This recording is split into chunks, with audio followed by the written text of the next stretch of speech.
situación era de un vegetal, que lo que iba a venir al mundo era una niña vegetal, solo no iba a poder respirar por sí misma, no iba a poder andar, no iba a poder hablar, no iba a poder hacer nada.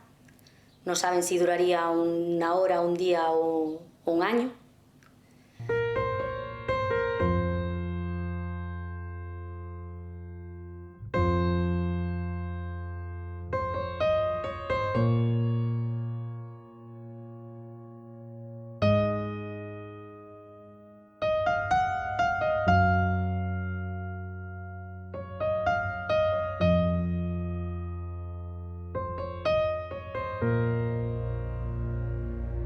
Cuando me quedé embarazada, el mismo día que me quedé embarazada, yo ya lo sabía, y a medida que iban pasando los días, yo me daba cuenta que no iban dentro de mí las cosas muy bien. Entonces fue una cosa que no me gustó ya desde un principio, porque yo había tenido otra hija hacía 3 años anteriormente, y desde el principio no había tenido esas sensaciones, ni hubo que medir nada, ni repetir pruebas. También tuve algún sangrado, fui a urgencias al hospital de Burela, que era el que me correspondía, de Amariña. Allí me miraron y me dijeron que era normal, que era por el embarazo. Y cuando fui a hacer la revisión siguiente, que era a las 20 semanas, pues fue cuando una doctora me dijo que tenía que darme una buena y una mala noticia, que cuál quería oír primero. Yo estaba con mi pareja y nos quedamos un poco perplejos porque nos parecía una cosa que no era para jugar, una vida humana, y entonces le dijimos que por favor nos dijera primero la mala noticia. Entonces nos dijo que no era nada importante, que simplemente era que unas medidas craneales estaban casi en el límite, una por abajo y otra por arriba, y que la niña traía unos quistes en los plexos coroideos. Claro, a nosotros decir no hay problemas y mencionar cerebro, pues ya nos pareció que sí que había problemas. Me dijo que estuviera tranquila, que por el bien de mi hija, que tenía que estar tranquila y que ella ya me pediría más pruebas, que eso seguramente que no sería nada, que a medida que fuera avanzando el embarazo, pues se irían corrigiendo, ya cogería sus medidas buenas y desaparecerían los plexos. Yo me fui para casa nerviosísima, pero bueno, antes de esto me dijo que la buena noticia era que era una niña. Yo le dije que para mí la buena noticia era que lo que fuese, niño o niña, tuviera salud.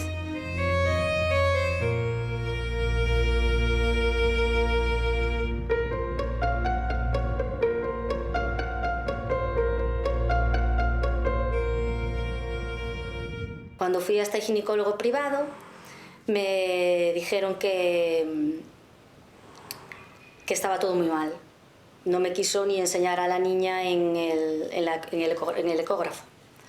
Que estaba todo mal, que yo era una chica muy joven, tenía solo 33 años, y que él no practicaba abortos, pero que había sitios en España que sí que los practicaban.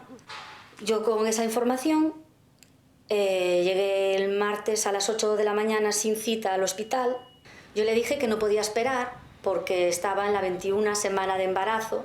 En España la interrupción tiene un límite y que yo ya estaba casi en el límite, entonces que por favor, que venía de un médico privado que me había dicho todo lo contrario a lo que ellos me habían dicho el viernes, y que por favor que me mirara, que era muy importante. Se negó a mirarme, me dijo que era una estresada y una histérica, que lo único que hacía era hacerle daño a mi hija dentro del vientre por todo mi nerviosismo. Me dijo que no me iba a atender, que me esperara a mi cita y que ese médico privado me tenía que justificar lo que me había cobrado y por eso me metiera miedo. Cuando me mandaron a hacer la miocentesis, yo ya estaba fuera de la ley, ya estaba de 23 semanas. Yo pedí que me la hicieran antes, no podía ser. Entonces me mandaron para el hospital de Lugo a hacer la miocentesis. En el hospital de Lugo, el ginecólogo que me hizo la miocentesis me insistió en que no la hiciera, que era una tontería porque estaba fuera de plazo para poder abortar en España. Cuando llegué la semana de 31 me atendió otra ginecóloga y me dijo que bueno, que seguían sin saber lo que tenía mi niña, pero que no era seguramente nada importante, que podría ser un ojo verde, un ojo azul, un mechón de pelo blanco, que nosotros no éramos portadores de esa delección, que nosotros teníamos el genotipo bien, seguro médico, y me dijo que había un doctor en Madrid muy importante y una clínica en Barcelona también muy importante en genética. Cuando le dije que estaba de 31 semanas, se quedó paralizado. Me dijo que era muy tarde, que como no antes, como no me habían dicho nada, como a estas alturas estaba embarazada. Todo en una tarde. Y en una tarde me dijeron que mi hija venía incompatible con la vida. Y que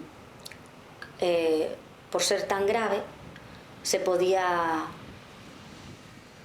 ya intervenir, que se podría intervenir.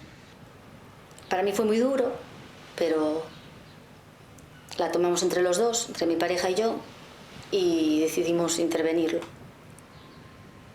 Cuando llegué a Burela, al día siguiente, recogí el sobre.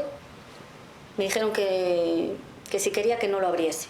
Era un sobre donde me ponían las opciones que tenía para si quería seguir con el embarazo. Que era darla en adopción al nacer y poco más.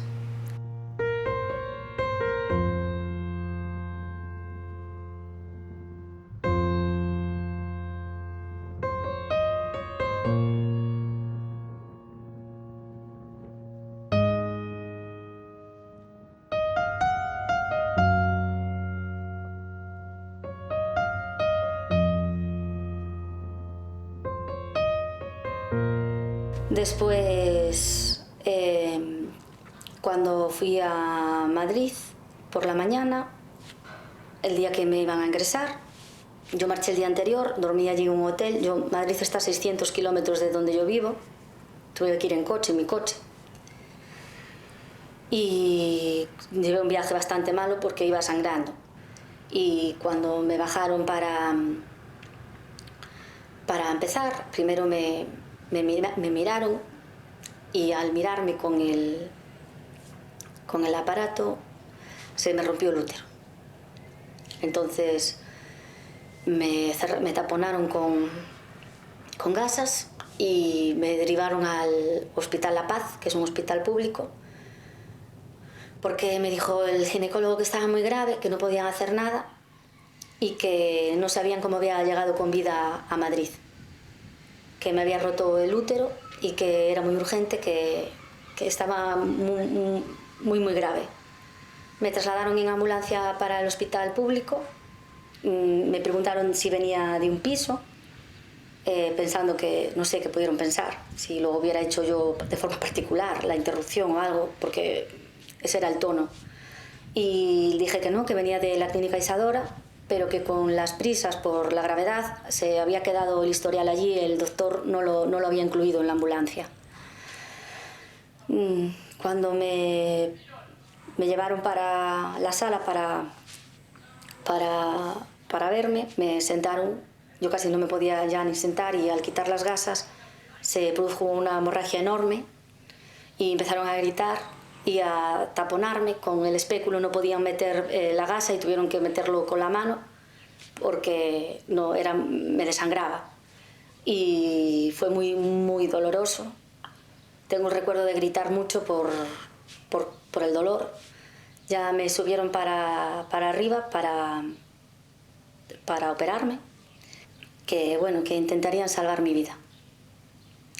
Yo le dije que por favor, que tenía otra niña de 3 años, que por favor que hicieran lo posible por salvarme la vida, porque tenía la otra niña y no quería dejarla sola en este mundo. Y yo dije que vale. Entonces me No me pude despedir de mi pareja, fue ponerme una máscara y ya no me acuerdo de nada más. Después desperté en la UCI y pregunté qué pasara con la niña. Me dijeron que había nacido con un poquito de vida, pero que a los minutos pues había fallecido, bueno, después de un tiempo.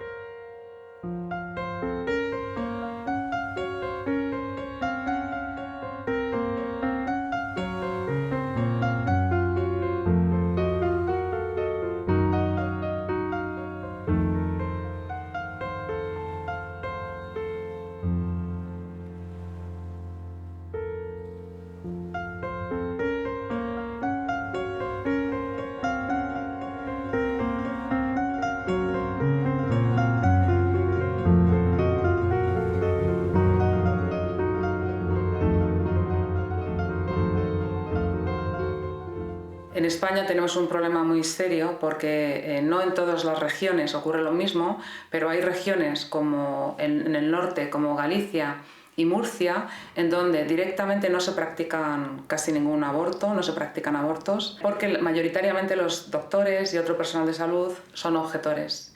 Detrás de la objeción de conciencia lo que hay al final son creencias religiosas, de los políticos, de algunos jueces, del establishment médico. Nosotros somos un país católico en el que aunque la ley claramente permite en ciertas circunstancias la interrupción, esto no es asumido por gran parte de la sociedad, que de una manera u otra lo obstaculizan.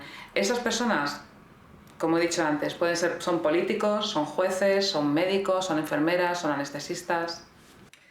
Paula vino a consultarme porque en su segundo embarazo le habían ocultado en el Servicio Gallego de Salud, en el Hospital de Burela, le habían ocultado que el feto padecía gravísimas malformaciones y habían retrasado la interrupción voluntaria del embarazo hasta que el feto tenía ya 7 meses y medio. Consiguieron salvar la vida de Paula, pero ella perdió su útero. Quedó estéril con 34 años y queriendo fundar una familia. Fue muy traumático esta experiencia para ellos. Paula además se dedicaba a cuidar niños, con lo cual tuvo que abandonar su trabajo, sufrió estrés postraumático, su marido también sufrió secuelas psicológicas muy graves.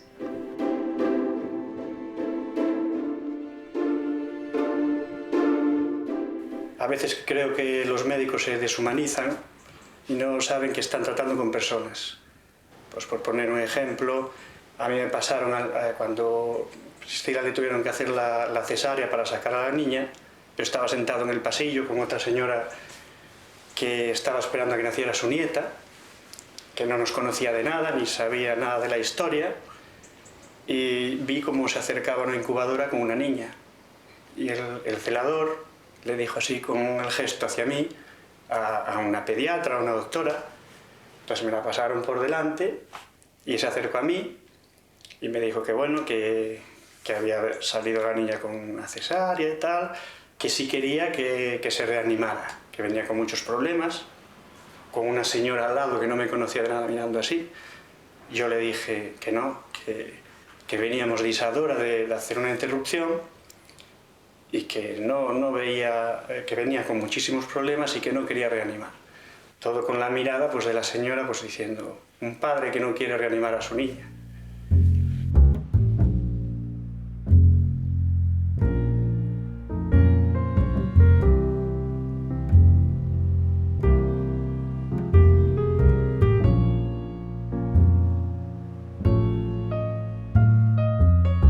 Y nada, al final él tuvo que encargarse en Madrid, que nosotros somos un pueblo de 9.000 habitantes, tuvo que encargarse de llamar a la funeraria, de llevar para que la recogieran y la incineraran.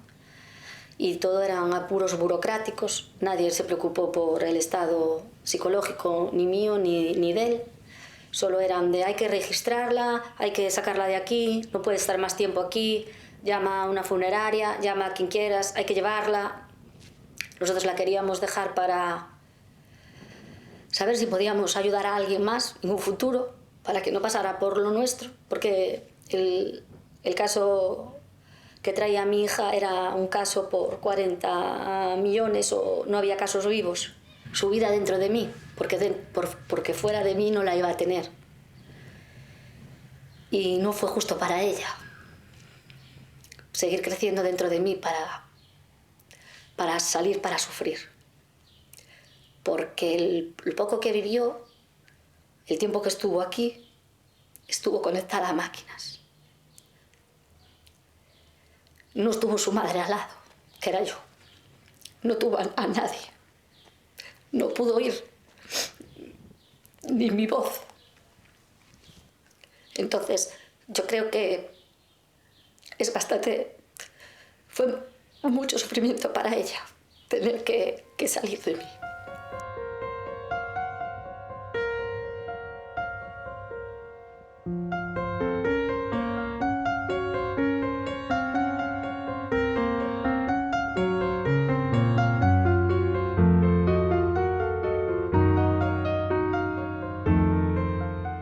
Los profesionales que objetan en conciencia tienen que ayudar al cumplimiento del derecho de esa mujer. No pueden ser un obstáculo, simplemente tienen que explicar a la mujer que no pueden participar de manera directa. El problema radica en que hay mucha pseudo-objeción de conciencia, falsa objeción de conciencia, servicios enteros, hospitales enteros, comunidades enteras que objetan. Eso es ilegal y no es ético. Los profesionales no quieren verse involucrados, muchos profesionales, no quieren verse involucrados en la atención a las mujeres que solicitan la interrupción, no por verdaderos problemas de conciencia, sino por otras cuestiones, para evitar ser mal vistos en los servicios de ginecología, porque se encuentran en hospitales con convicciones, cuya dirección tiene convicciones morales o religiosas concretas, para no complicarse la vida en una tarea que está relativamente mal vista, para no ser estigmatizados como los que practican interrupciones. Sin embargo, la legalización de la interrupción voluntaria del embarazo en nuestro país puso de manifiesto la carencia de formación universitaria en este tema. No se nos había formado a los ginecólogos ni a los médicos en general en este tema en absoluto. Ni una mención, como no fuera para reprobarla, de la interrupción voluntaria del embarazo, del derecho de las mujeres a decidir, de las técnicas que deberían utilizarse para conseguir una interrupción segura, sin consecuencias indeseables para las mujeres.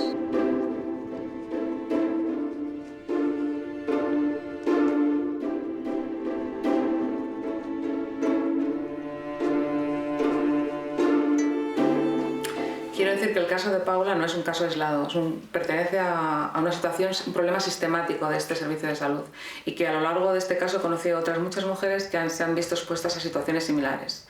El juez entendió claramente que si Paula hubiera sido atendida en el Servicio Gallego de Salud, probablemente no hubiera perdido el útero.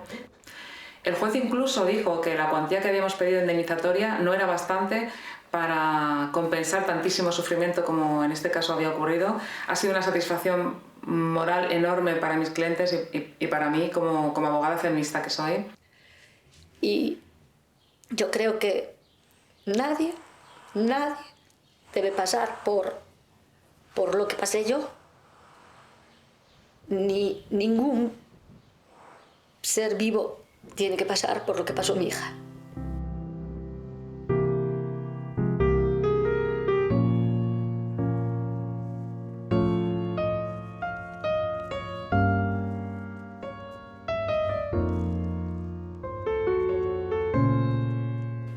I did some research on the history of conscientious objection because I wanted to figure out how did this get started.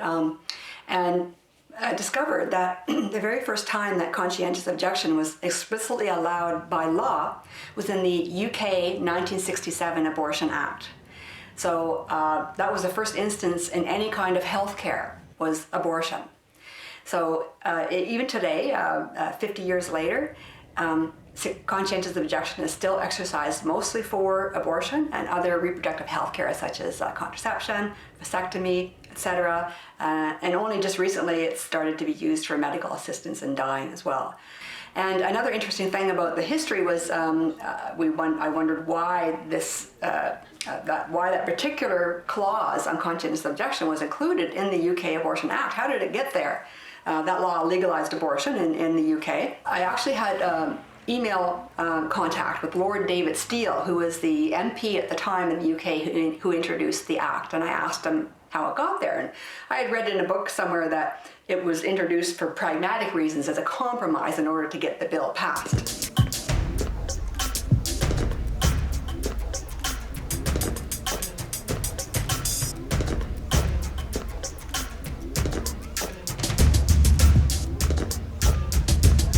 The original abortion bill did not contain a conscience clause, and what happened was that during the passage of the bill, I had many conversations, at least 3, with a Catholic seminary in my constituency. They were training priests, and they were, of course, very strongly opposed to the bill that I was introducing. And so after these 3 discussions, I agreed that we should have a conscience clause so that no Catholic or anybody who had a rooted objection to abortion would ever be required to take part in the operation. And that was the origin of it. And so when the bill was going through the House of Commons, we passed an amendment to add the conscience clause into the bill. And everybody welcomed that. The committee was a committee of, I think, about 20 people across party, including some strong opponents of the bill, and I had in support on my side representatives from the Home Office, the Department of Health and the Scottish Office. And the committee approved the idea of having a conscience clause. But it was basically my suggestion following the discussions in the borders. Well, a lot of countries copied our law. In fact, I did quite a lot of traveling to seminars and medical conferences in countries like Canada, Kenya, Trinidad, just to mention 3 that I went to talk about how we had changed the law and then they changed their law. So many of them copied our conscience clause.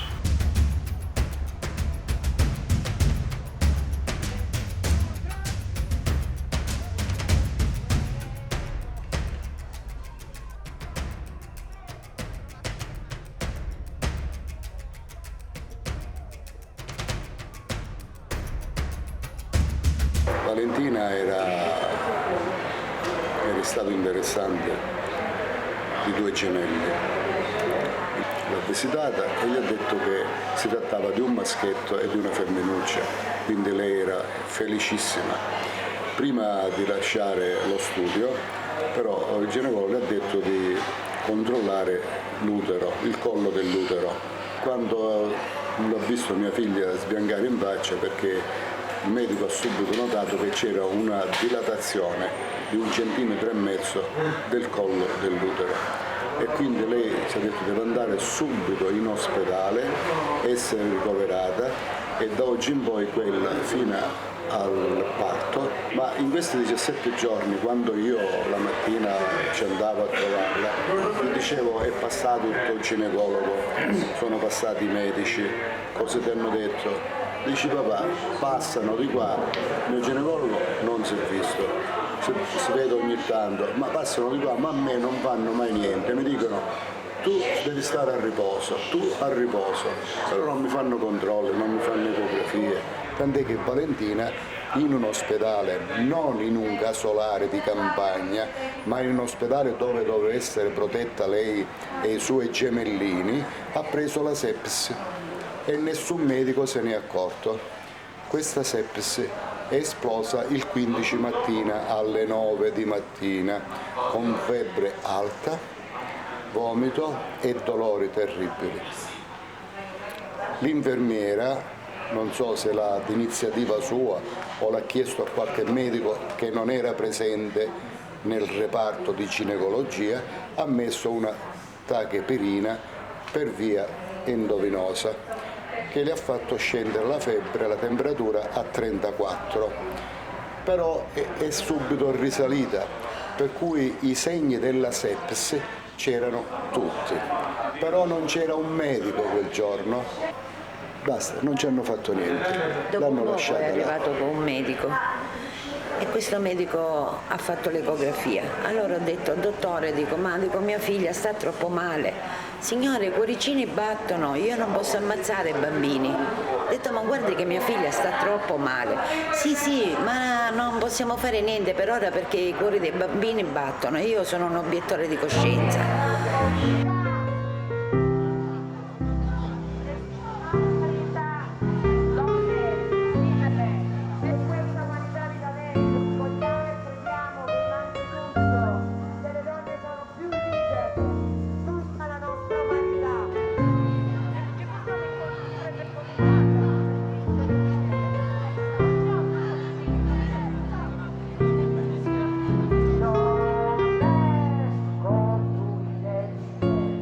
Tu devi salvare la vita alla mamma, non pensare ai bambini che hanno 17-18 settimane e non possono vivere.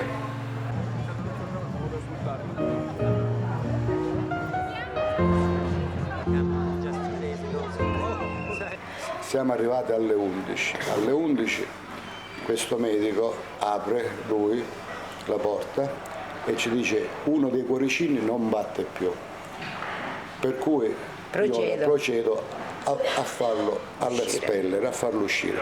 Noi l'abbiamo pregato dicendoci, dottore, mia figlia ha dalle 9 di mattina che grida, Abbiamo detto, faccia uscire tutti e due i bambini, la liberi, perché non può andare avanti così con queste grida che noi ce l'abbiamo nel cervello.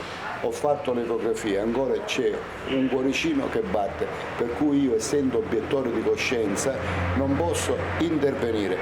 È entrato, poi è uscito nuovamente e ci ha detto la bambina era la femminuccia, è nata, se la volete vedere. Ho visto questo bambino, questa bambina che era quasi nera, scura, era scura questa bambina, verso l'uscita, e abbiamo visto mia figlia, sempre era su un fianco che gridava dei dolori e chiamava dottore, dottore, aiutatemi, aiutatemi. Mi sedi, io dicevo un barlume di speranza, non ce l'ho più, dicevo. Perché non sopportava non ho più un barlume di speranza, sedatemi.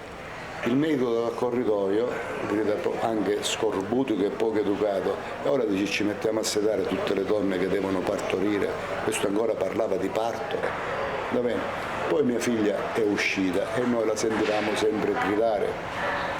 Dopo 2 ore poi. Si sono fatte quasi l'una di notte, è uscito nuovamente questo medico e ci ha detto l'altro cuoricino ha cessato, quindi io procedo a farlo espellere. L'altro bambino è uscito, ce l'ha detto, il bambino è nato. Io ho chiesto, dottore, allora ce lo faccia vedere pure questo qua? No, dice non potete entrare.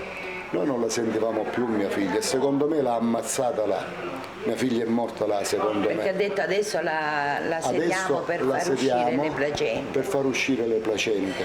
Dopodiché ha chiamato il papà e il marito e ci ha detto guardi, la ragazza è grave, la dobbiamo spostare in rianimazione. Come mia figlia che era in ottima salute in rianimazione, ma che cosa avete combinato? E abbiamo chiamato i carabinieri,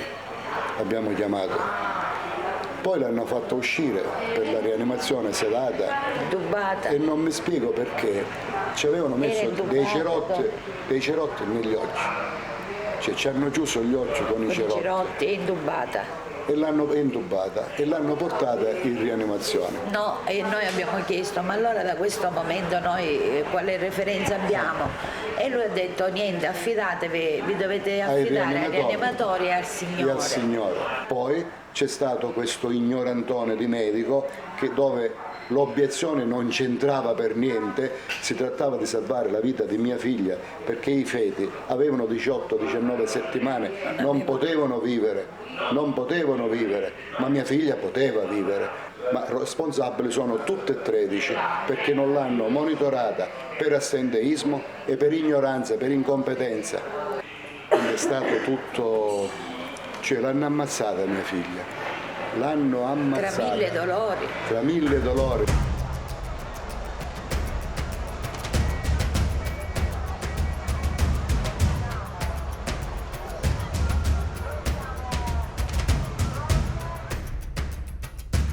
E quindi noi in questo momento siamo totalmente disarmati. Ed è proprio questa percezione che ci aiuta a capire come è morta Valentina. Se nessuno più difende la laicità dello Stato, i diritti delle donne, il diritto al corpo, il diritto alla scelta, perché ci stiamo trasformando in sudditi, in gente senza poter neanche sapere quello che ci sta succedendo, allora è chiaro che chiunque può permettersi di dire: io sono un obiettore, io non intervengo, perché il potere della Chiesa è comunque più forte. Il nostro ministro della Salute, Patricia, fa parte di un'organizzazione europea che si chiama Uno di Noi, laddove uno di noi è l'embrione. Perché quello che si cerca di fare è esattamente sostenere che l'embrione e il feto sono persona, con non soltanto pari diritti, ma con più diritti della donna che lo porta in grembo. Questo espone chiaramente le donne a un rischio, perché se il prodotto del concepimento a qualunque settimana viene prima della mia vita, io posso essere esposta a un rischio di morte. Questo risorgere dell'obbligo del dolore. Questo italiano che vive a Praga e che capeggia l'obiezione all'aborto ha scritto un articolo contro la diagnosi preimpianto, e la diagnosi preimpianto è un gesto di rispetto, di solidarietà con le famiglie che hanno questo rischio. Ma lui ha scritto: questo dolore che Dio manda a queste famiglie non deve essere evitato, perché quando Dio manda il dolore è quello che tu devi accettare. A un certo punto Valentina, secondo quello che ci racconta la madre, ha detto: io sto morendo, per favore sedatemi, perché non si può morire con questi dolori. E la mamma di Valentina gli ha detto: ma cosa dici? Ma mica stai morendo. E non si fanno capaci di non aver capito del fatto che nessuno gli ha detto. Mai potevano pensare che stava morendo davvero.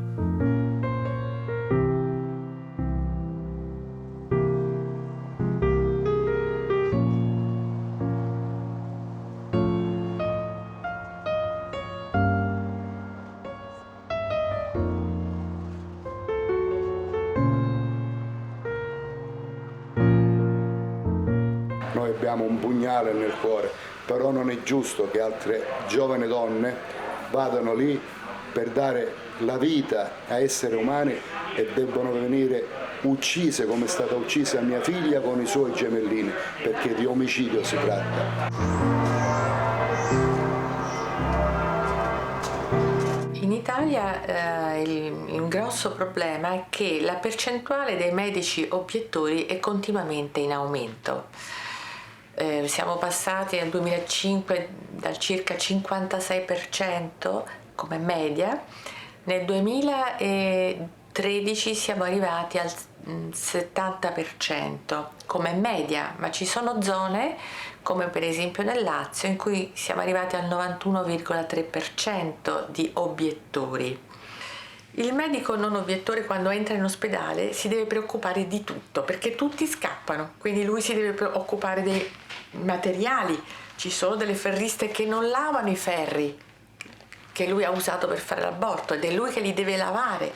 Ci sono portantine che non portano le donne in sala operatoria.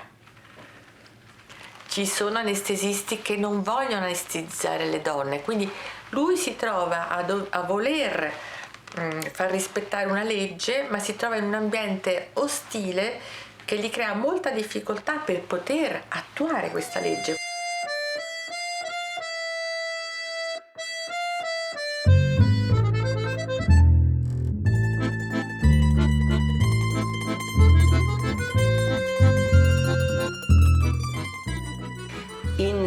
Noi abbiamo un ospedale, il San Camillo, che è il centro di riferimento regionale per l'applicazione della legge 194.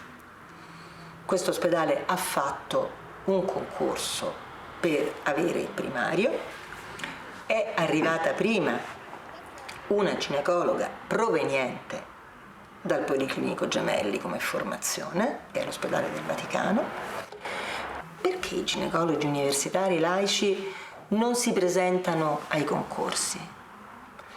Può essere perché il direttore della nostra università laica è passato all'Opus Dei, al campus biomedico, prima di diventare direttore della nostra università laica. Durante i funerali a casa mia è stata la morte di Valentina la pena di tutta la cittadina e anche dei paesini vicini. Sono venute migliaia di persone e molte giovani donne diciamo ma dobbiamo avere paura di partorire pure.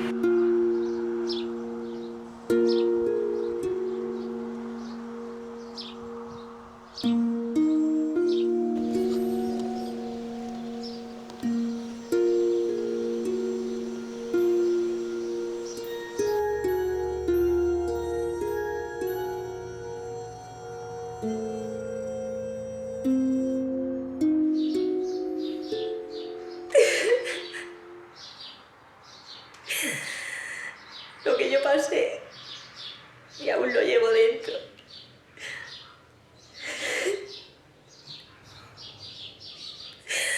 Cada día que pasaba no sabía lo que me iba a enfrentar. No sabía al final, pero por dentro sí que lo sabía. Sabía lo que me iba a pasar porque yo no me encontraba igual que en los otros embarazos. Me costaba caminar. La tensión la tenía muy baja, la pierna derecha cuando caminaba pues no.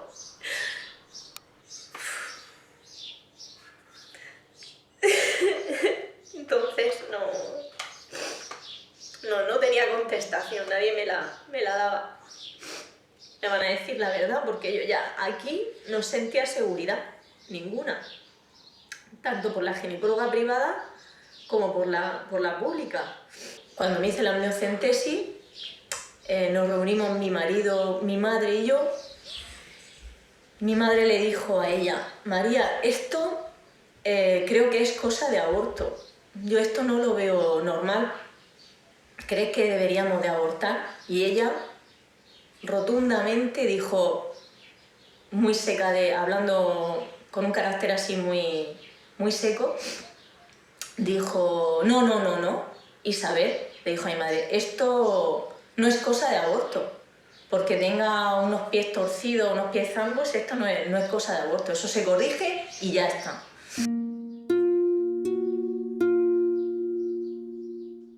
Entonces no eran tan solo los pies, sino que mi niño tenía pielestasia renal bilateral, luego conforme hemos ido ahora investigando los papeles, pues había un corazón hiperecogénito en grado 6 y sobre todo un bajo peso, porque mi hijo nació con 1,6 kg. En la semana 20 el niño se alimentaba mal y además iba asociado a un cuadro de deficiencias morfológicas Es que evidentemente todo cabe sospechar a que el pequeño se está formando mal y conforme vaya evolucionando no va a crecer bien adecuadamente.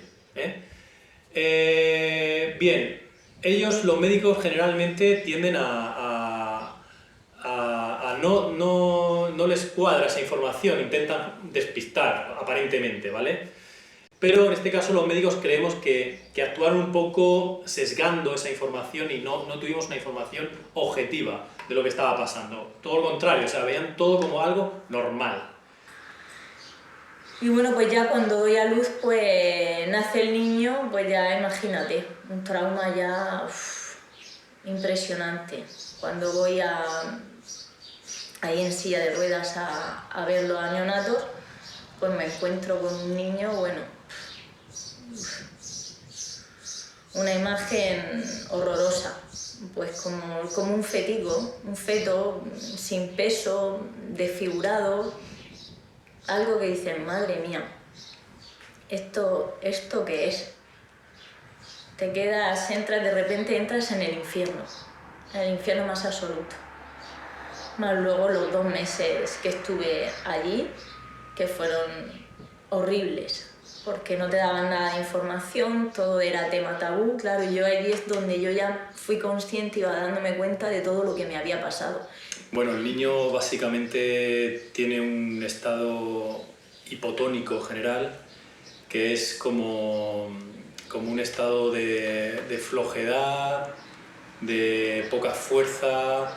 Es un niño que tiene movilidad, pero no sabemos hasta qué punto, no sabemos si podrá caminar, si podrá coger cosas, porque él apenas tiene fuerza, no tiene fuerza. Él tiene una enfermedad neuromuscular grave, eso es evidente. Lo que pasa es que todavía no se ha podido diagnosticar esa enfermedad. El cuadro más preocupante a día de hoy es que él no puede hacer sus necesidades, no puede defecar. Tenemos que ayudarle manualmente, porque tampoco queremos acostumbrarle a los laxantes farmacológicos, aunque estamos en un periodo utilizándole uno muy suave para poder ayudarle. Pero básicamente todo este tiempo hemos tenido que ayudarle porque el niño por sí solo no puede hacerlo. Afortunadamente el pequeño ha podido empezar a comer con cuchara porque al principio no tenía fuerza para poder tragar, no podía deglutir. El niño se ha estado alimentando como 1 año y medio aproximadamente con una sonda nasogástrica. Y evidentemente mi hijo, en este caso. Mi hijo ha sufrido un calvario, ha sufrido todo el dolor que un ser humano posiblemente pueda sufrir. Entonces, este tipo de cosas en un mundo, en el siglo en el que vivimos, no se deberían de permitir. Y como comentaba antes, pues nuestra vida ha cambiado 100%. Porque claro, nosotros pues ahora mismo no estamos trabajando, estamos dedicados prácticamente al bebé las 24 horas. Y claro, pues es un sufrimiento y pues bueno, porque intentamos no pensarlo y tal, pero no saber qué es lo que va a pasar con tu hijo. Ya que a través de investigaciones que hemos hecho, pues hemos podido comprobar que el 100% de los ginecólogos ginecólogos obstetras de la región de Murcia son todos objetores de conciencia.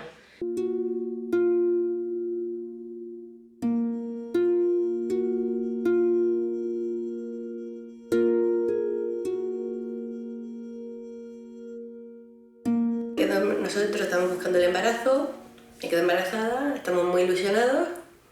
Es una niña, más todavía porque ya tenemos el niño, la parejita.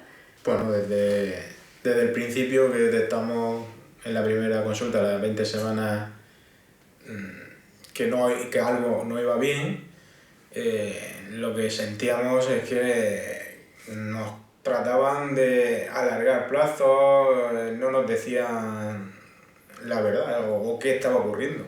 Vamos por nuestros propios medios a Madrid, vamos para allá, nos hace la resonancia, que tuvimos que pagarla con nuestros propios medios y no es barata. Y luego pues nos dio el golpetazo de nuestra vida. Nos dijo de que la niña nos daba un 90% con la resonancia, con lo que se ve. Luego está lo que no se ve en la resonancia. Ahí nos hundimos los dos, bajamos de Madrid para Cartagena ese mismo día y mi pareja empieza a explicarle al nuevo ginecólogo todo el proceso que hemos pasado, con ansiedad porque, claro, no estábamos bien. De repente el ginecólogo le dice: no me faltes al respeto. Mi pareja dice: yo no estoy faltando al respeto, lo que le estoy explicando a este señor es todo lo que hemos pasado. Y su respuesta fue, que esa me dolió en toda mi alma, es: no, si no hace falta que apuntes nada, si estos quieren abortar, aquí tienen los papeles. Esa palabra se me ha quedado clavada totalmente, porque mi pareja reaccionó y dijo: perdona, yo no quiero abortar, porque si hubiera abortado, al mes de haberse quedado ya embarazada, lo hubiera hecho. Yo lo que quiero saber es lo que tiene mi hija. Y ustedes no me dan nada más que a lo mejor. Y esta persona me ha dicho que mi hija viene más del 90%. Y yo lo que quiero es saber. Entonces se rieron del informe de Madrid y me dijeron que no sabían por qué había ido a Madrid, que allí había neurólogos pediátricos. Y mi pareja contestó: vamos a ver, hay neurólogos pediátricos y me está diciendo desde las 20 semanas que mi hija lo que tiene de cabeza no había sido capaz de llamar al neurólogo pediátrico y verlo. Allí pues decidimos nosotros que queríamos ver a ese neurólogo pediátrico, fuimos a verlo. Y el mismo médico pediátrico nos confirmó lo mismo que de Madrid. Me dijo, estas fueron sus palabras: si este muchacho te ha puesto el 90%, este médico, yo te puedo decir 85%, con lo que se ve, y luego está lo que no se ve. Y me dio, digamos, algunas críos que habían ahí con problemas, me dijo los problemas que tenían y que podía tener mi hija. El feto de Antonia tenía agenesia total del cuerpo calloso, que es una enfermedad congénita que significa que no se ha formado el cuerpo calloso, que para entendernos es la estructura que conecta ambos hemisferios en el cerebro, el derecho y el izquierdo. Es una enfermedad muy grave, es una enfermedad que supone graves daños psicomotrices, en el lenguaje, en la coeficiente intelectual. De hecho, para hacernos una idea de lo grave que es, la Comisión Bioética de la Sociedad Española de Ginecología y Obstetricia la ha catalogado como una de las enfermedades más graves e incurables, frente a las cuales siempre se tiene que permitir la práctica o la interrupción de un embarazo, aunque sean estados de gestación muy avanzados. Entonces ya con todo lo que nos habían dicho, pues decidimos que no era vida para ella, porque no sabíamos cómo iba a ser, nos daban todo como una niña vegetal, como una niña que no tendría comunicación, más lo que no se ve. Decidimos que no era vida para ella, no por nosotros, sino para ella. ¿Qué vida iba a tener mi hija así?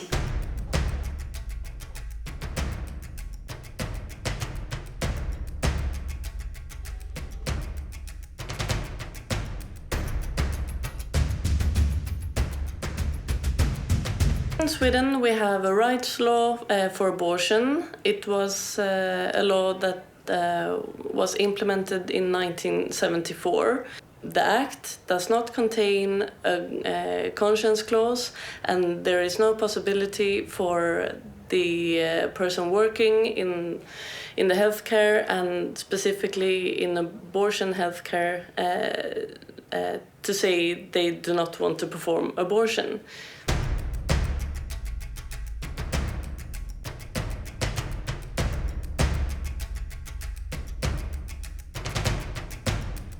Conscientious objection is a major problem on a global level. I've been traveling around in Europe during the last years, and I've seen the consequences.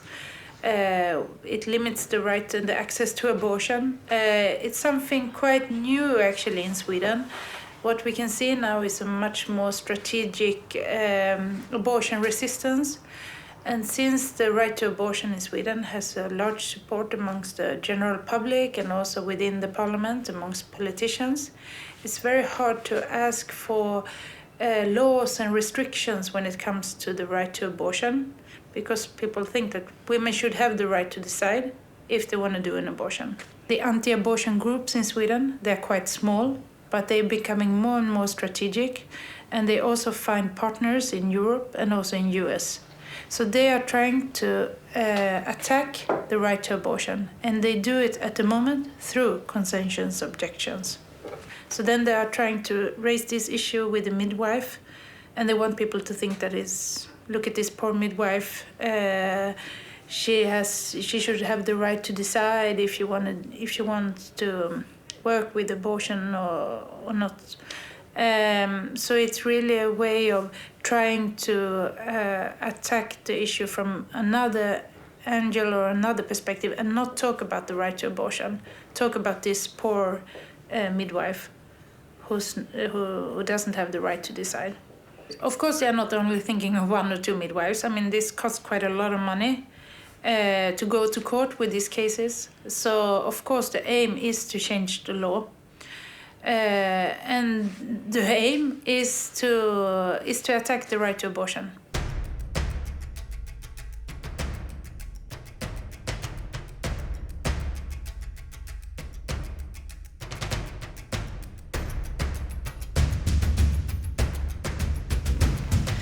The Swedish Discrimination Act has been used in the court cases with the midwives, and they have found that the midwives were not discriminated, but they have been claiming they want to use the European Convention on Human Rights, and specifically Article 9, where everyone has the right to have a religion or another belief and the right to exercise their beliefs.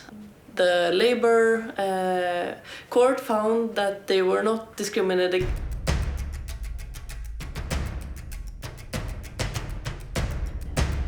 We can hear from the midwife and her lawyer saying this can't be so much fuss about one midwife saying no here and one midwife saying no there. But it is, because here and there it could be small apartments where there's only perhaps 2 midwives working, and if one says no for conscientious objections, there's only one left. And that would mean less access to early abortions. It will also become some sort of a slippery slope, because when you open up for this, it could be like in Italy, we know, where there are so many physicians that says no to abortions. But you open up for contraceptives. You can open up for blood giving or whatever. We have a democratic, decided abortion law. And then it should open up to a person from personal beliefs to say no to that. How come? Why?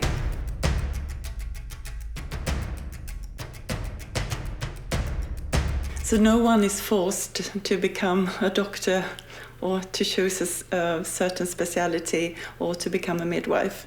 And that's why I don't think it applies to healthcare. I think it's also important that everyone who trained to become a gynecologist also train in abortion care, and everyone who trained to become a midwife are also aware that this is part of midwifery. So the young medical students, sometimes they are very naive, they have not been exposed so much to real life. And I think it's very important to discuss with them, because they tend to see things in black and white. So they can state that or believe that this is a certain kind of women.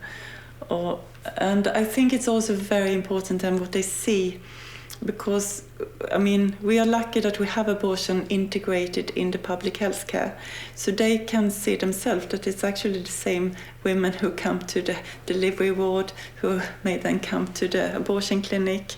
It's not a certain kind of woman, but it applies to all women. And actually, according to the Swedish law, which I like very much, is that women don't need to state an indication. it's not for the doctor to, or anyone else, to decide whether they would need an abortion or not. It's actually the woman herself who is the best suited to make this decision, because no one else knows exactly her situation. And I think women need to be trusted to make decisions about their own lives.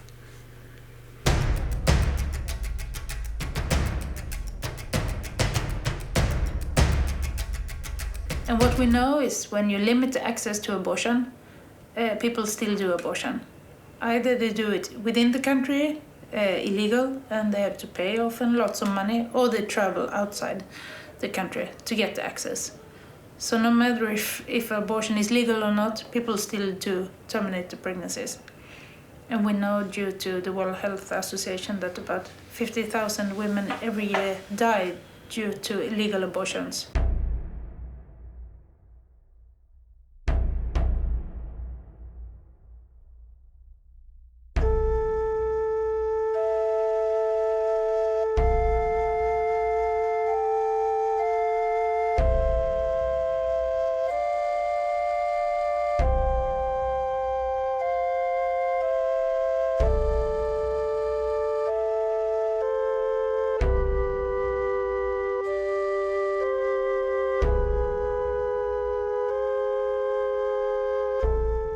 I am the first one.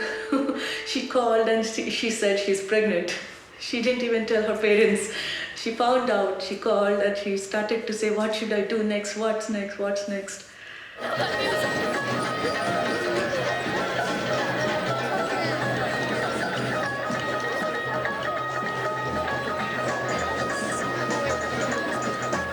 She was loved by everyone in the community. All the kids love her. Today, Sunday morning, I believe, Sunday morning, she texted saying she's feeling the water.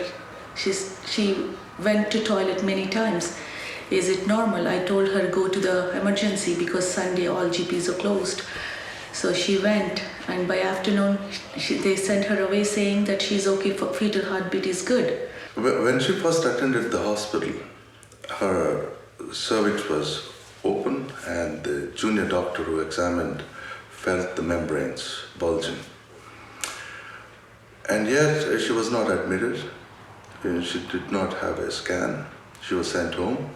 And then shortly after reaching home, she burst the waters and she felt that there was some fetal part. And they went back to the hospital. And that's when she was admitted. But yet, all she got was a small dose of antibiotic by mouth. No, in normal circumstances, normal medical practice in most countries, the pregnancy would be terminated to save the life of the mother. And that didn't happen here because of the law and the interpretation of the law by the medical team. They told that she would not be having a medical termination of pregnancy when the fetal heart was present. Around 12 o'clock or 11, a lady came and she asked to do something because she can't wait for the fetal heartbeat to stop and she feels like she's having the baby. It's the other way around.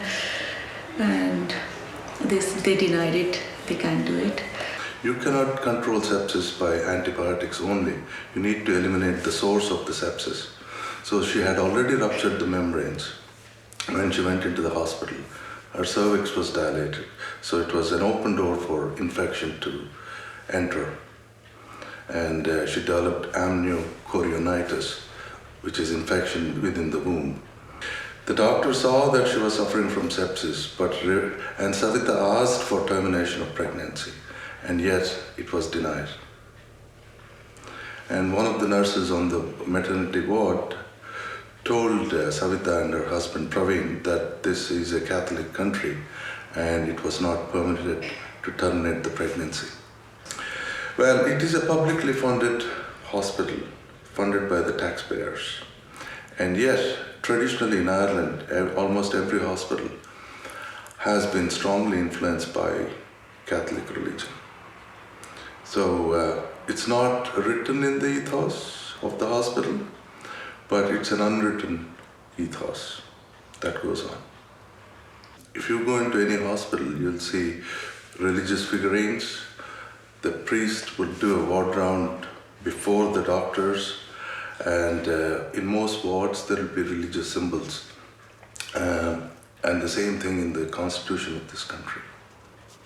You see, the fetus depends 100% on the mother. The mother does not depend on the fetus. So if the mother dies, the fetus dies. And the priority should be given to the mother, and it's a treatment that needs to be discussed between the patient and the doctor. And the doctor should carry out the treatment irrespective of his or her religious beliefs. And that is the Hippocratic oath that we all take. And that didn't happen in this case. I was asked by the coroner to give an expert opinion about her care. So I had the notes, her hospital chart, and I went through that forensically, and came to the conclusion that if she had had her termination when she asked for it, she would be alive today. And I also came to the conclusion that there were deficiencies in care when she did develop the serious infection. But she wouldn't have developed those if she'd had the termination of pregnancy when she asked for it. If we didn't have the safety valve, if you like, of going to the United Kingdom, going mostly to Liverpool, which is where most Irish women go, and to London and so on. If we didn't have that, then we would have a big problem with illegal abortion, and we would have a lot of maternal deaths of women from trying to get an abortion themselves. Because that's what happens in countries where abortion is illegal. But we have a very hypocritical constitution, because as well as banning abortion, except unless the mother's life is at risk, we also have in our constitution the protection of a woman to travel abroad to have an abortion and to get all the information she needs to have an abortion. So something that is a criminal offence in Ireland is okay as long as it's done outside Ireland, and that's protected in our constitution. It's just grossly hypocritical. And in countries where there's good education, sex education, and availability of contraception, the abortion rate is much lower. So the Netherlands, for example, Belgium, have very low rates. There are some hospitals in Ireland where they're not allowed prescribed contraceptives, for example. They can't put in an intrauterine coil. The Mirena coil is not allowed in some hospitals. Tubal ligation, sterilisation is not allowed in some hospitals, which are owned by the Catholic Church. I think that there should be complete separation of church and state. I think that people have a right to practice their religion, and they should be allowed to do that freely, but it should be apart from medical practice and from politics. It should just be a separate part of society altogether. And it has no role in the church has no role, should have no role in medical practice. We highlighted all the facts, what went wrong in Savita's case when we did the inquiry. So we had to really focus on what went wrong in the medical care. Medical care subdivided to monitoring the condition of Savita. In the morning, the doctors did a ward round, and they took a small machine called the Doptake or Doptone, and they listened to the baby's heart, despite the fact the previous night she had high pulse rate and temperature and so on. So something in their mind was bothering them, despite the fact they know things are getting worse.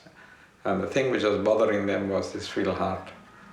And because the fetal heart was there, they thought under the Irish law, we might run into trouble. So in my report, or in our report, my team's report, we put that as one of the factors which the Irish government, the medical profession and the legal profession and the parliamentarians should get together and do something about it. And so finally it is coming to some culmination, not only Savita's case, but also there were other cases which they could have saved their lives if they would have offered termination. If a mother is found to have 18 weeks, she had no periods, and she has breast cancer, she had chemotherapy, and she goes to the hospital, and Every time they thought it was due to the chemotherapy, which causes absence of periods, but then they realized there's a pregnancy, and they checked the heartbeat was there. Then they decided to stop the chemotherapy, and then later the mother died and the baby died. It's because the baby's heartbeat was there.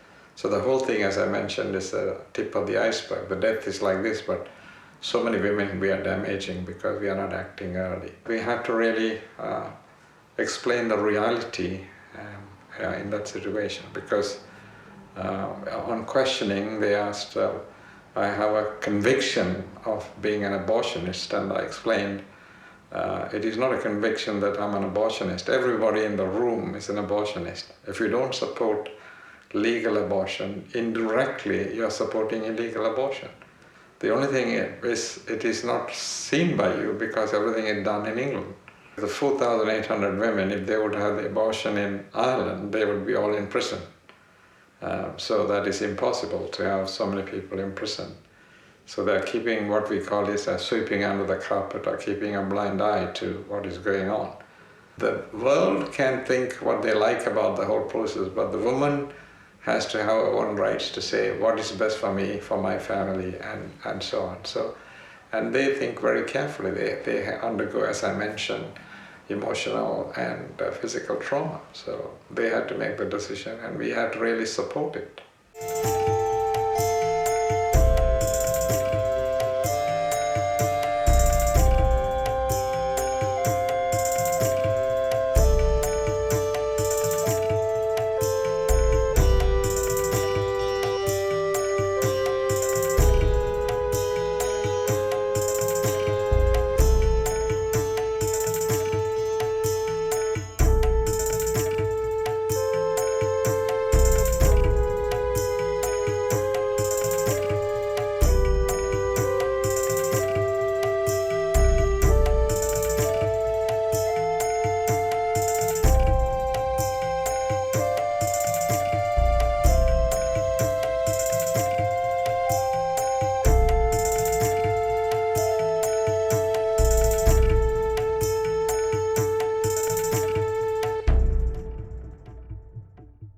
Savita's case really touched a nerve with people the length and breadth of the country.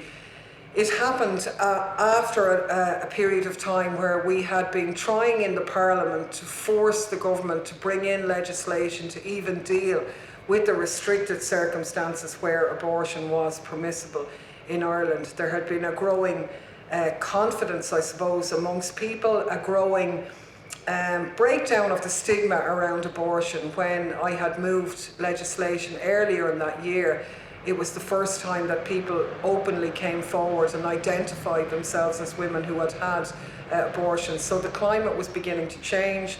There had been an assertive march for choice.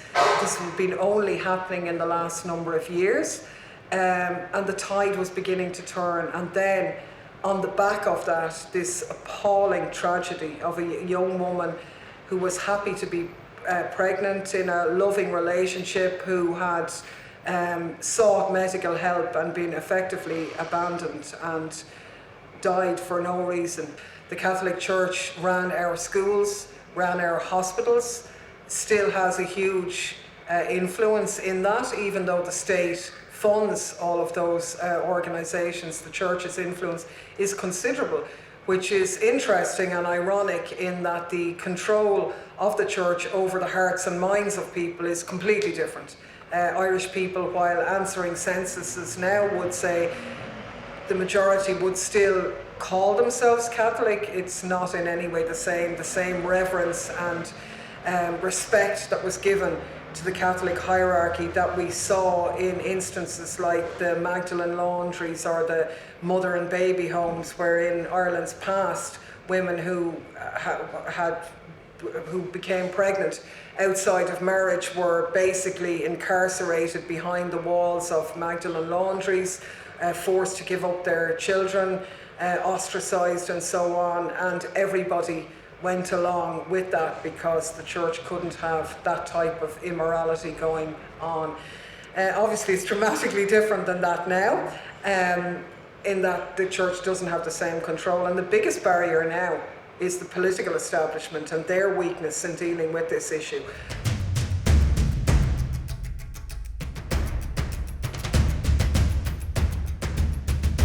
There had been so many cases before Savita Halappanavar's death involving women and girls who were impacted by the abortion law regime in Ireland, but they'd always been known by a letter: the X case, the C case, the D case, and they were all terrible stories. There were stories of girls who were raped and couldn't get abortion services here, and girls who were in care, in state care, and couldn't travel. Childbirth and pregnancy is in this country is very controlled by doctors and by medicine, and that women should lie down and just, we'll get the baby out of you. I suppose consciousness of the abortion laws and the abortion regime had waned a lot. I mean, people would have known about it, but they wouldn't have had that kind of in-your-face kind of realisation of the impact it had. So a whole new generation of young women were suddenly going, oh my God, I live in a country where this can happen, and that this did happen, and it reawakened a huge movement of feminism, particularly among young women. There are horrendous things that have happened. To one asylum seeker, you would not. It's like something out of the Middle Ages. A woman that came to this country and she'd been gang raped in her own country, and she'd come here seeking refuge, and she was pregnant. Now, if you're an asylum seeker in this country, you can't leave the country, and there's no abortion here. So she said that she needed an abortion, she was suicidal, and they're like, no. So she actually illegally went over to try and get an abortion in England. The customs, the immigration phoned Ireland, and she was brought back. And she was saying she was suicidal. She went on hunger and thirst strike, so they force-fed her. And they kept saying, all right, we're looking into it. At 26 weeks, they forced her to have a C-section and took that fetus out of her. And it's alive. That poor baby, we don't know what health state it's in. It's alive. And that child, we have no idea what disabilities that child has. No idea what future that child has got.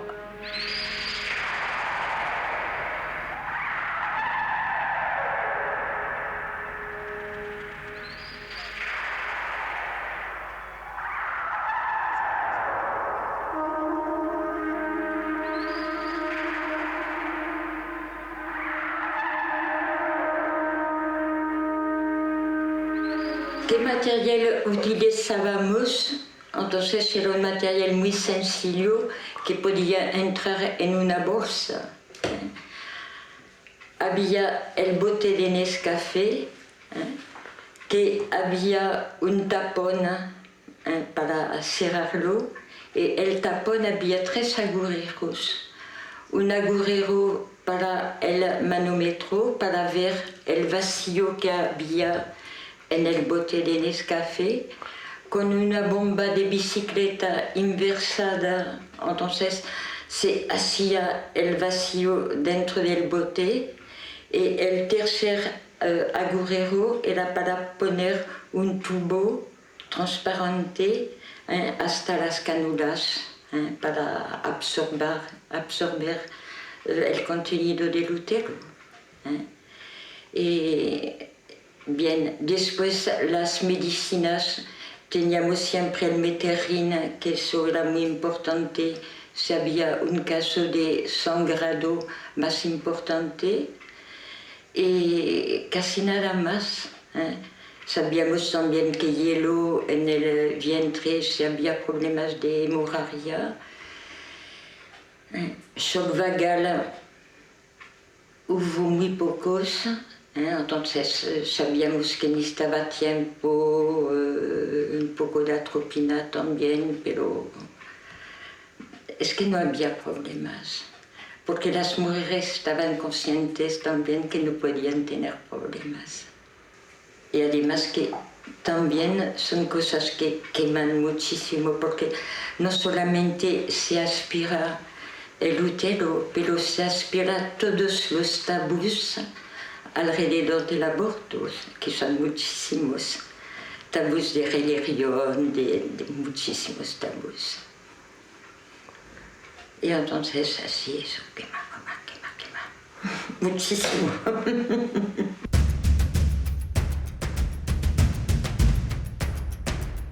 Me preguntáis qué dice la Iglesia Católica sobre el aborto y cuál es su relación con las mujeres.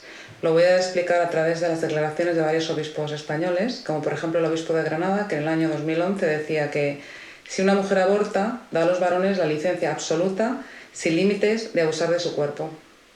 Tenemos también al famosísimo obispo de Alcalá de Henares, que dice que el aborto es como los trenes de Auschwitz.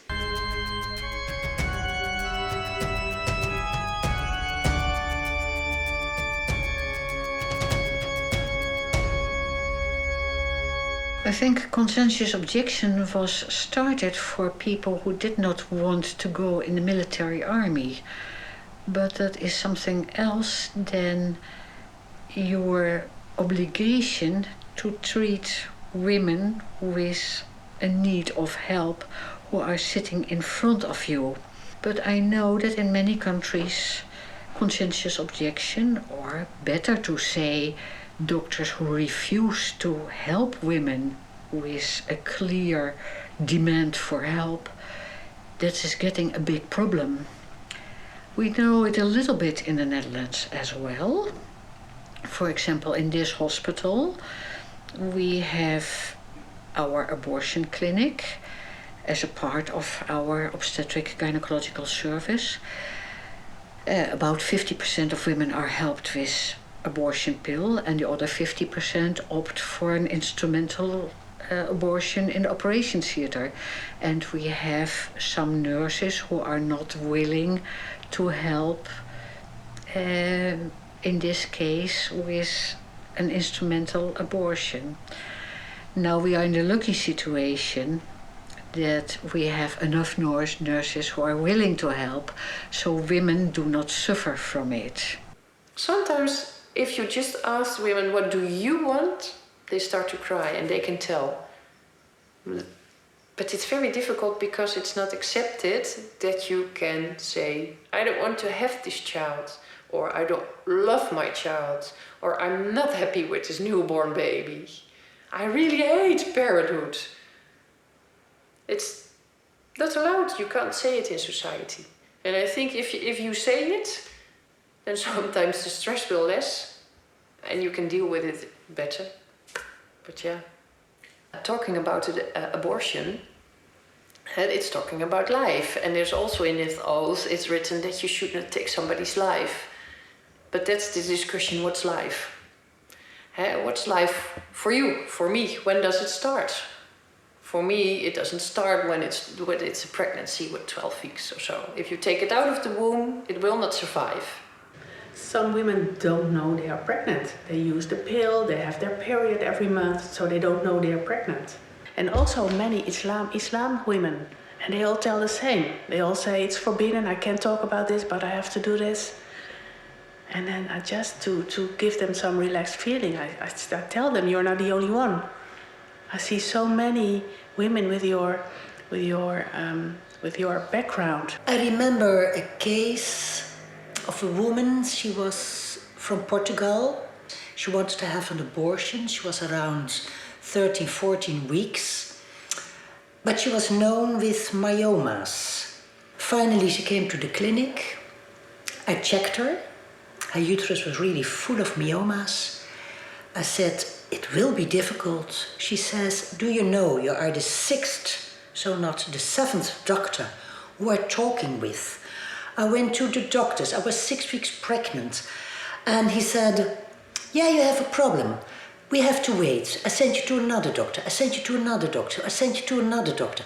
And finally, the 5th or the 6th doctor said, okay, you have a problem with myomas. You have very many myomas. And I was really touched. I could help her. I was very happy with that because it was a difficult job. And she said, I'm so happy with you that I'm here. And I thought, why didn't they tell her a little bit what was really the problem? Because nobody told her. Secondly, she didn't have any wish for children. She never had. And for her, they could take her uterus out. there are many doctors still, I think, who think that they know what's best for their patient.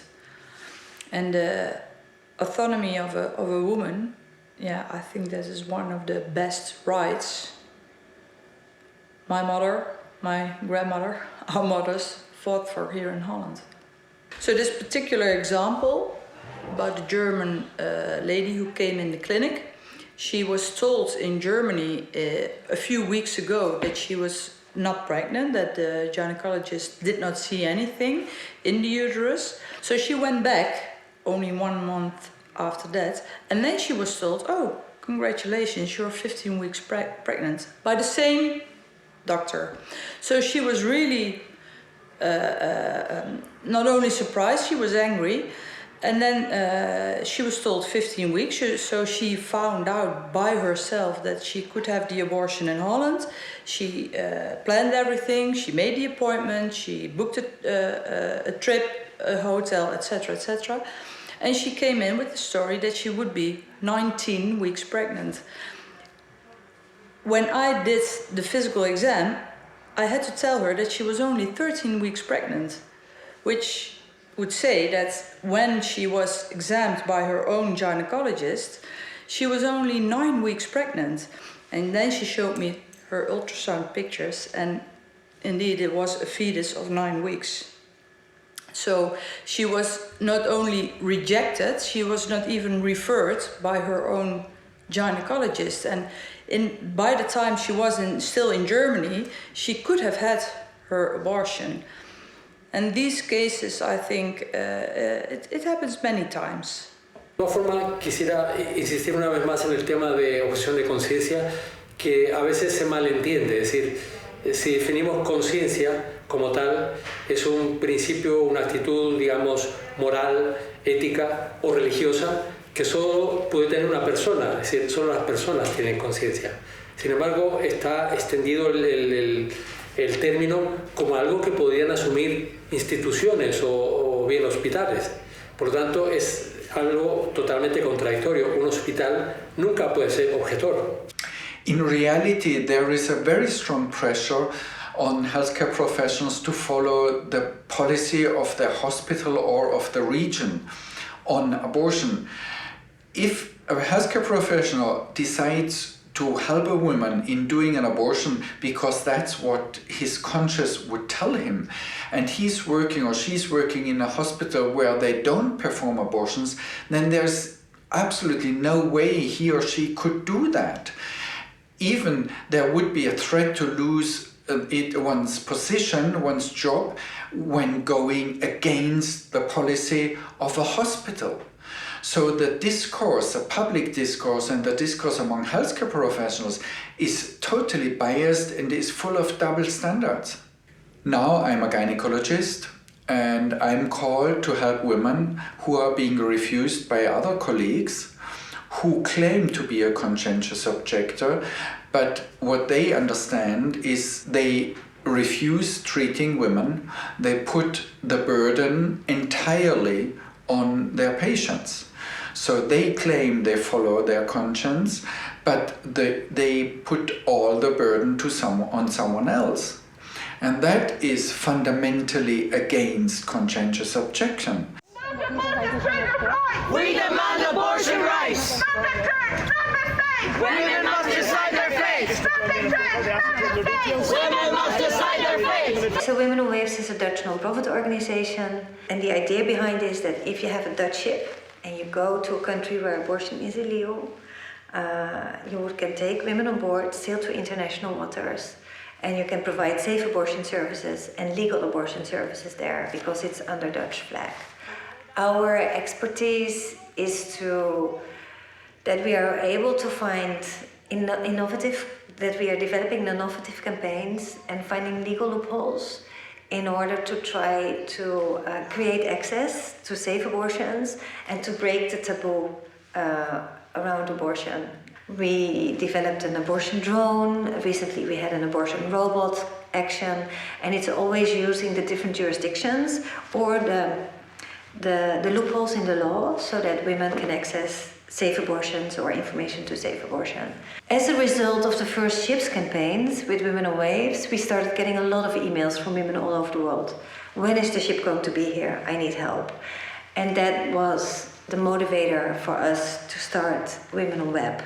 Women on Web can help women till 10 weeks of pregnancy, so it's only limited periods of time. But that is because abortion with pills is safe to do at home till 10 weeks of pregnancy. Many people did not realize that so many women are using the abortion pills in Ireland.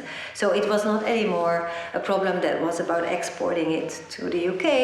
It was something that was happening on Irish soil. According to our data, 3 women a day are doing their own abortions in Ireland. An abortion is a normal medical procedure. So if you look from it from a public health perspective, there is no reason why a doctor should refuse to do an abortion, because it is life-saving for a woman. Overall abortion rate in the world is about 56 million women have an abortion every year. Of these, about 26 million are taking place in unsafe circumstances. Now, the World Health Organization has divided that in more safe and less safe, because abortion pills have changed the landscape of abortion dramatically. Because with the pills, it's actually never unsafe. The unsafe abortions are the abortions where women cannot find the pills or they don't know about it, and they do invasive methods like knitting needles or jumping off stairs. So the problem starts with the fact that abortion is always a separate item in the law, and it's always under criminal law. It's generating conscientious objection because people see it still as a criminal offense or as an offense because it's still in the criminal code. So the laws should change first. First, abortion should be taken out of all the criminal codes and then it will be part of the normal medical procedure, normal medical regulations. And then you won't have this problem anymore.